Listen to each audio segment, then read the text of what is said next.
Je m'appelle Aniceto Ferreira, je suis laveur de vitres en hauteur. Ça consiste à nettoyer les vitres en accès difficile.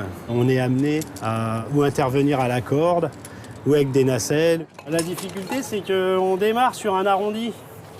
Donc il va falloir qu'on descende en tension. Et bon, ça reste quand même assez technique.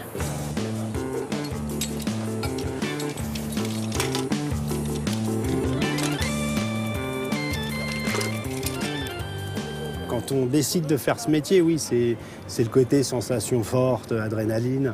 Mais à la longue, non, on s'économise, on travaille différemment. C'est un métier, oui, technique, physique, dangereux, parce que si on ne fait pas attention, ça ne pardonne pas.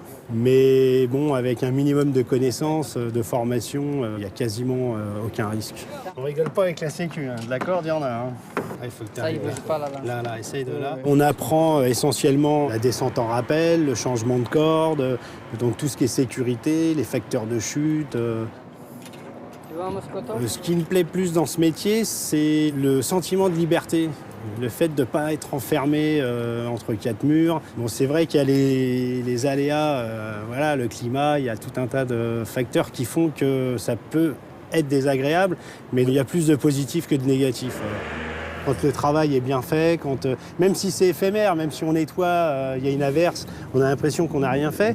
Mais la satisfaction après un chantier bien encrassé, quand on voit les vitres, moi je trouve que c'est intéressant. Nous les cordistes, on est amenés à bouger.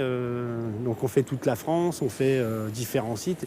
On a nettoyé des tours à la Défense, donc des tours de plus de 200 mètres de haut, des viaducs à purger, des cathédrales à dépoussiérer. Le côté, on ne sait pas trop où on va ou ce qu'on va découvrir, c'est quand même agréable.